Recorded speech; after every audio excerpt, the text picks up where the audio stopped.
India Pakistan যে যুদ্ধ পরিস্থিতি ছিল, সে পরিস্থিতিতে ইন্ডিয়া নিজেকে গুটিয়ে নিল।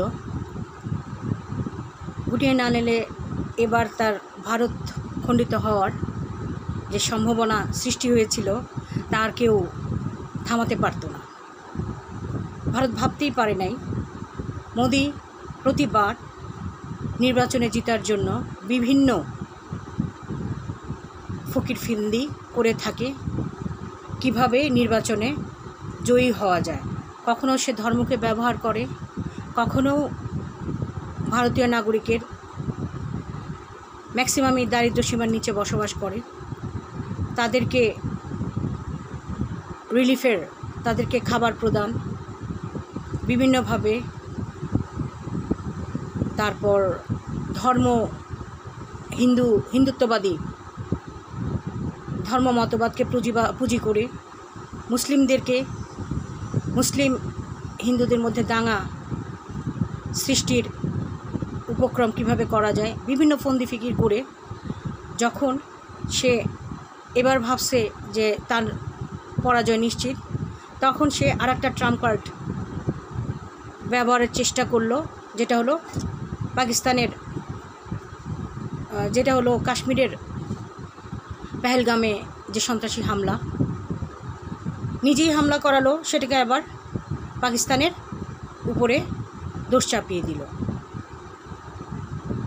পাকিস্তান সেনাবাহিনী এত পরাক্রমশীল, এত বুদ্ধিদীপ্ত, তারা বুঝতে পারছে যে কোনো সময় মোদি এই চাওয়ালা মুনাফিক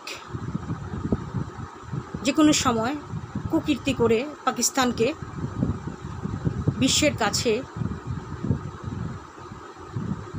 সন্ত্রাসবাদী রাষ্ট্রে, মোদি তো সবসময় মুসলমানদেরকে সন্ত্রাসবাদী রাষ্ট্র হিসাবে পরিচয় করিয়ে দেয় সারা বিশ্বের কাছে। কিন্তু এবার পাকিস্তানি বাহিনী এমনভাবে নিজেকে প্রস্তুত করলো, তা সারা বিশ্বকে তাক লাগিয়ে দিল। এমন আক্রমণ সে দেখালো যে মোদি অবশেষে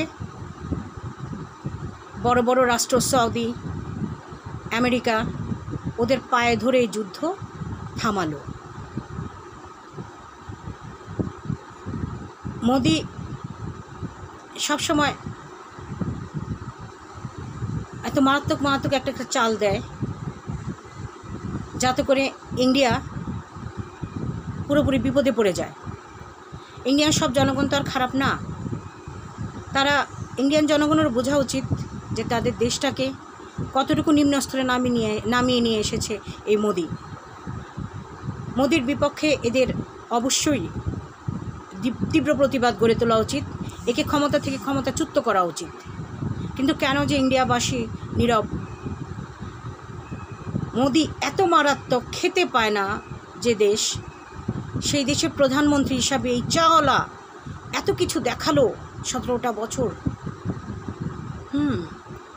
আমাদেরকে নিয়ে এত খেললো, অবশেষে নিজের ফান্দে নিজেই পড়ল।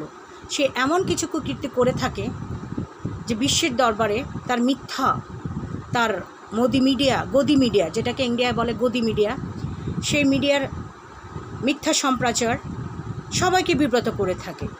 সে এমন কোনো কর্মকাণ্ড নাই যা করাতে সে নিজেকে বিরত রাখে না। কানাডা, যেখানে বসবাস করে শিখ এক নেতা, যার নাম হচ্ছে হরদীপ সিং নিজ্জর, তাকে কম্বোডিয়া শিখ মন্দিরের সামনে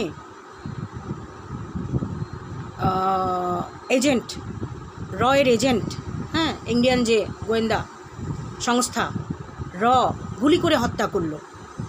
সে কানাডাও পর্যন্ত ছাড় পায় না তাদের কুকীর্তি থেকে। জাস্টিন ট্রুডো এটা নিয়ে তীব্র সমালোচনা করেছিলেন। মোদি আজ সারা বিশ্বে একা হয়ে গেছে, কেউ তার পাশে নেই। এর পতন কবে যে হবে, অবিসম্ভবে এর পতন হওয়া উচিত। এশিয়ার বিস্ফোরা সে, একে নির্মূলে ধ্বংস করা উচিত।